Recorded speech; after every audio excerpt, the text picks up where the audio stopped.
नमस्कार, आदाब और सत श्री अकाल। मैं Ashwini Kumar Sharma, CEO and founder of गीताएक्स। डाई अनबॉक्सिंग के पहले पार्ट को इतना प्यार देने के लिए धन्यवाद। आज हम देखेंगे उसकी आगे की जर्नी, कैसे डाई मशीन में लगती है, कैसे क्या क्या हर्डल्स आते हैं, क्या क्या कॉस्ट आती है, कैसे बोतल बनती है। उसके बाद देखेंगे क्या मैं ये आपको सच दिखा रहा हूँ, ऐसा तो नहीं है कि मैं किसी और की मशीन दिखा, क्योंकि अगर मैं मशीन में डाई लगवाऊं तो मैं भी तो खुद खड़ा होना चाहिए वहां। तो मैं आपको अपना दिखाऊंगा कि मैं खुद होते हुए कैसे मशीन वहां पे इनबिल्ट हुई, जिससे आपका ट्रस्ट इशू ना हो। तो लेट्स स्टार्ट। सो पिछले पार्ट में आपने देखा कैसे डाई को अनबॉक्स किया गया, कैसे उसमें जो कंपोनेंट होते हैं उसमें लगाए गए, कैसे उसके चिलर पाइप को एडजस्ट किया गया। इन्होंने पहला पार्ट नहीं देखा है, लिंक मैं डिस्क्रिप्शन में डाल दूंगा या पहली वीडियो में जाके आप आराम से देख सकते। अब हम इसमें देखेंगे आगे के पार्ट्स। तो डाई लोडिंग से पहले जो पहले से डाई लगी होती है मशीन पे, उसको अनलोड करना जरूरी है, क्योंकि जब तक उसको नहीं हटाएंगे नई डाई नहीं लगा पाएंगे। तो उसमें बहुत सारे कंपोनेंट होते हैं, बहुत सारे बोल्ट्स होते हैं, बहुत सारी चीजें होती हैं। तो डाई लोडिंग और अनलोडिंग में कम से कम 1 घंटा जाता है, जिसमें सेंटर मैच करना, डाई की हीट सेटिंग करना, हीटर की सेटिंग करना, सारे कंपोनेंट्स को हटाने में बहुत सारा टाइम लगता है। तो जैसे ही वहां से हट जाता है, एक एम्प्टी स्पेस जनरेट होता है, जो कि कुछ इस तरीके से दिखता है। ये आप देख पा रहे हैं, ये एम्प्टी स्पेस जनरेट हुआ, ये पूरी डाई है। वो डाई जाएगी, नई वाली डाई को लाया जाएगा और उसको इस एम्प्टी स्पेस में लगाया जाएगा, ताकि हम आगे का काम कर सके। उसके बाद भी सिंपल नहीं, उसके बाद ये जो 2 रॉड गई हैं उसके अंदर सेंटर में मैच होती हैं, इन मशीनों से सेटिंग करी जाती है ताकि अच्छी खासी हवा जा सके, चिलर एडजस्टेबल हो सके, पानी ठंडा कर सके डाई। ये नई डाई है, इसको अभी इस ब्लैंक स्पेस में एडजस्ट किया जाएगा, वो हम आगे देखते हैं। सो सी दैट।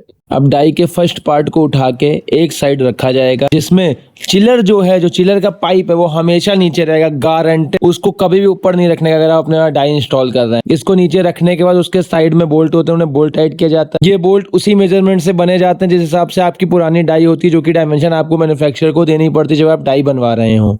फर्स्ट पार्ट को सक्सेसफुली इंस्टॉल होने के बाद सेकंड पार्ट लगाया जाता है, लेकिन उसमें एक ध्यान बात रखिएगा, उसको ऊपर से ग्रिप से पकड़िए। ये देखिए, अभी जैसे ऊपर से ग्रिप छूटेगी, झटके से नीचे गिर जाएगा। ये देखिए, अगर नीचे हाथ पे भैया अगर ध्यान नहीं दी हो तो नीचे काफी चोट लग जाती है। इसलिए जब भी सेकंड पार्ट को लगाएं, ध्यान से लगाएं। इसलिए मैं खुद को बना के दिखा रहा हूँ कि जिससे आपको ट्रस्ट हो कि भाई देखो मेरे सामने मशीन इंस्टॉल हो रही, मतलब मेरी है। ऐसा नहीं किसी और की मैं गया हूँ, उनकी मशीन है, किसी और की वीडियो बना ली मैंने और इंस्टा पे डाले दे रहा हूँ। ये मेरी खुद की है। तो अगर इसका सही तरीका बता जाए कैसे लगाने का तरीका, तो जो आपने बोल्ट देख रहे हैं, इसी का एक छेद होता है, उसमें आराम से पहले बैठाइए, उसको अपनी तरफ खींचिए, वो एक तरीके से टेम्परेरी लॉक हो जाएगा। अब टेम्परेरी लॉक होने के बाद इस पे आराम से आप अपने नट बोल्ट टाइट करिए। जैसे इधर आपने टाइट किए, ऐसे उधर होते हैं, ऊपर भी होते हैं, चारों तरफ से नट बोल्ट टाइट करिए। अब आपको मैं सुनाता हूँ कि फैक्ट्री की नॉइस कैसे आती है।